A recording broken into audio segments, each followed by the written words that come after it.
Halo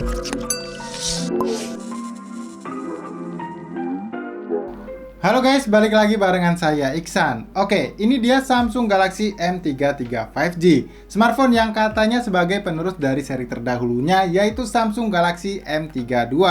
Nah, kalau dilihat dari sisi performanya, jelas di atas kertas memang unggul pada Samsung Galaxy M33 5G-nya ini. Selain sudah support dengan jaringan sinyal 5G, chipset yang dipakai pun sudah menggunakan arsitektur sebesar 5 nanometer guys. Yang mana jika dibandingkan pada seri terdahulunya yaitu Samsung Galaxy M32 yang masih menggunakan chipset dari MediaTek yaitu Helio G80 dengan arsitektur 12 nanometernya.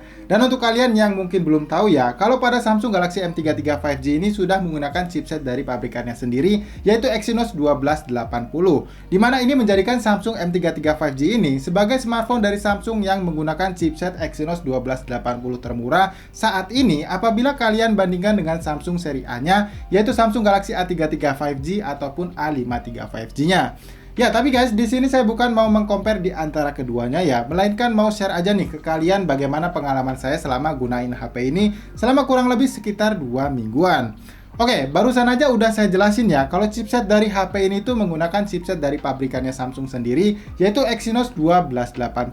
Dan dari pengujian sintetis yang sempat saya lakuin ya guys, HP ini tuh mampu mencatatkan skor AnTuTu benchmark di angka 393 ribuan. Lalu pengujian menggunakan aplikasi Geekbench 5, HP ini mampu mencatatkan skor untuk single core-nya sebesar 499 dan untuk skor multicore-nya sebesar 1845.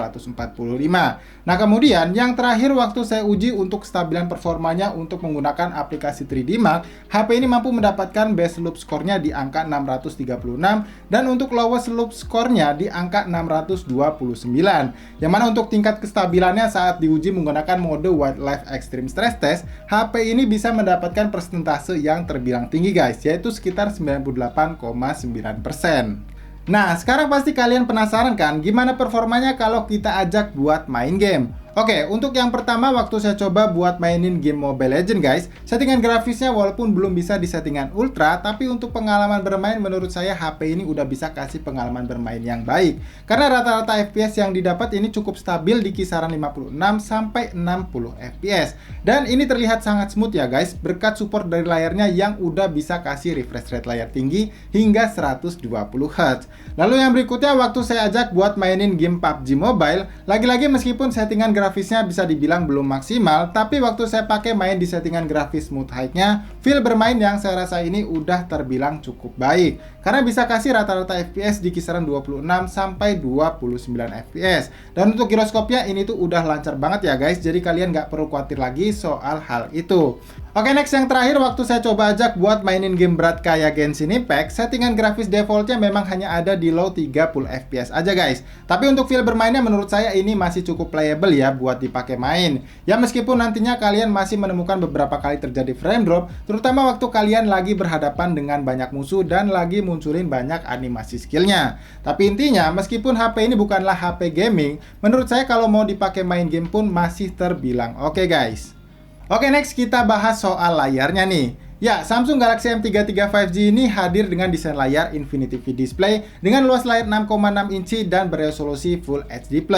Dan walaupun belum pakai panel layar AMOLED, saya rasa panel layar TFT LCD-nya ini nggak kalah bagusnya ya guys. Sebab masih bisa kasih kualitas warna yang bagus, gambar yang jernih, dan cukup nyaman di mata. Jadi buat kalian yang hobi streaming video gitu, layar HP ini tuh masih bisa kasih pengalaman yang cukup baik guys. Oh ya, buat kalian yang suka scroll-scroll sosmed, pastinya bakal dimanjain juga ya, karena layar HP ini tuh udah support refresh rate layar tinggi hingga 120 Hz, yang bisa secara otomatis berfungsi sesuai dengan aplikasi apa yang sedang kalian gunain.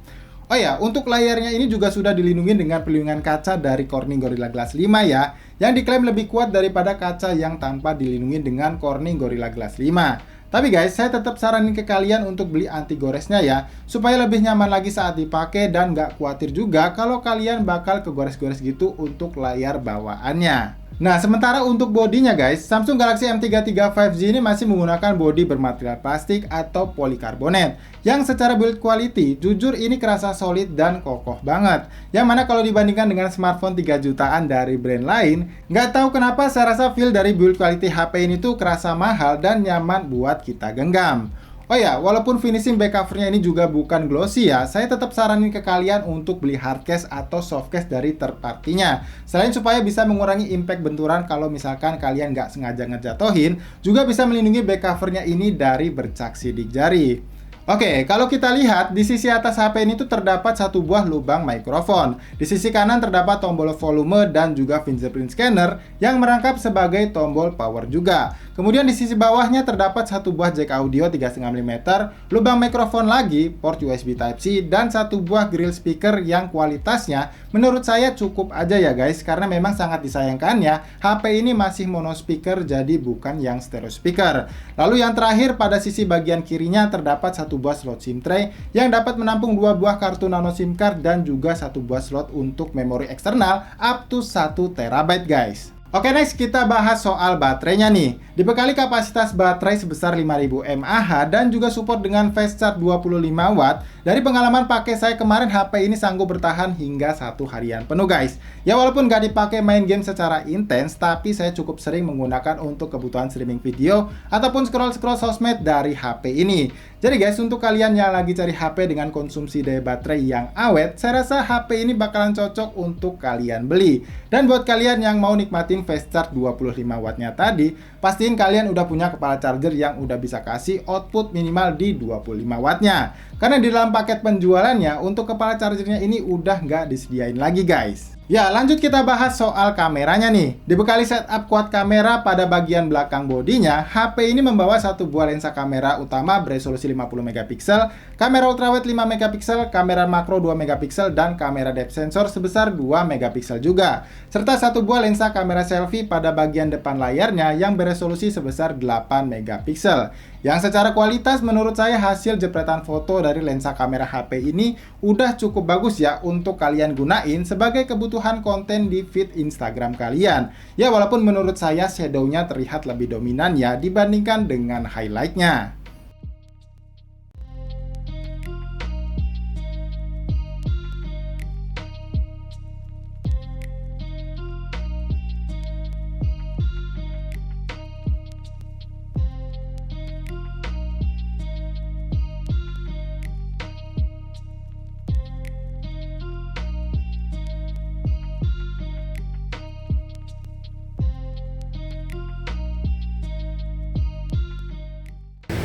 Oke, jadi guys ini adalah kualitas perekaman video dari smartphone Samsung M33 5G yang punya resolusi sebesar 50 megapiksel untuk kamera utamanya.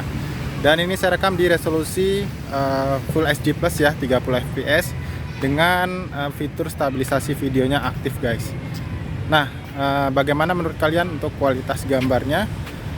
Kalian bisa tulis di kolom komentar yang ada di bawah guys. Tapi terus terang kalau yang saya lihat di layarnya ini guys, gambarnya masih cukup terlihat detail ya. Dan untuk saturasi warnanya juga terbilang cukup baik guys untuk warnanya. Nah seperti ini untuk kualitas perekaman video dari Samsung M33 5G. Dan setelah ini bakal saya ganti ke kamera depannya yang punya resolusi sebesar 8 megapiksel guys.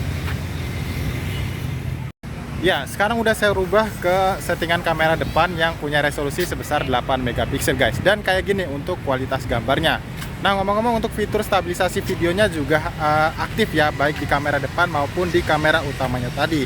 Dan kalau kalian bisa lihat ya, ini saya bakal coba bawa jalan sedikit. Apakah ini terbilang cukup stabil atau terlihat goyang ya guys ya. Kalian bisa bantu untuk tulis di kolom komentar yang ada di bawah. Ya, jadi seperti ini guys untuk kualitas perekaman video dari kamera depan Samsung M33 5G yang punya resolusi sebesar 8 megapiksel. Dan oh ya, ini untuk resolusinya juga sama ya. Tadi saya rekam di Full HD 30 fps. Jadi kalian bisa tulis di kolom komentar yang ada di bawah juga guys. Ya, jadi guys itulah tadi video review soal Samsung Galaxy M33 5G ini setelah saya pakai kurang lebih sekitar 2 mingguan. Dan kesimpulannya, buat kalian yang memang punya budget terbatas tapi pengen punya smartphone dengan kualitas dan build quality yang bagus, saya rasa memang HP ini akan cocok untuk kalian beli. Apalagi kalau kalian adalah orang yang sangat peduli soal software, jelas HP ini sangat bisa jadi rekomendasi utama kalian yang mungkin masih bingung mau beli yang mana. Sebab selain sudah menggunakan One UI terbaru yaitu 4.1, HP ini juga sudah berjalan menggunakan sistem Android 12-nya. yang diklaim Samsung bisa mendapatkan software update hingga 3 tahun ke depan dan 4 tahun untuk security update-nya. Dan nggak ketinggalan juga ya guys, HP ini juga sudah dilengkapi dengan fitur NFC yang mana ini adalah standar smartphone 3 jutaan saat ini. Tapi meskipun kayak gitu ya guys, menurut saya soal ketidaktersediaannya kepala charger bawaan di dalam paket pembeliannya, ini bisa menjadi deal breaker tersendiri untuk sebagian orang yang mungkin memang benar-benar punya budget terbatas. Ya walaupun sekarang udah banyak produsen third party yang jual kepala charger dengan harga terjangkau, tapi saya rasa akan lebih affordable lagi kalau misalkan Samsung masih memberikan kepala charger bawaannya di dalam paket pembeliannya pada smartphone kelas mid-range-nya ini. Oh ya, ada yang hampir kelupaan nih guys. Buat kalian yang udah tertarik mau beli, terakhir saya cek di marketplace hijau, kalian bisa beli HP ini tuh di harga 3,7 jutaan untuk varian RAM 6/128 GB dan 3,9 jutaan untuk varian RAM 8/128 GB-nya. Jadi kalian tinggal klik aja link pembeliannya yang bakal saya cantumin di kolom deskripsi yang ada di bawah guys. Nah, jadi guys seperti biasa sebelum saya tutup videonya, buat kalian yang mungkin masih punya pertanyaan soal HP ini, jangan sungkan untuk tinggalkan pertanyaan kalian di kolom komentar yang ada di bawah. Dan untuk kalian yang suka sama videonya, jangan lupa untuk diklik tombol like-nya dan dislike aja kalau kalian nggak suka sama videonya guys. So kalau gitu sampai di sini saya Iksan pamit dan sampai kita ketemu lagi guys di video review berikutnya.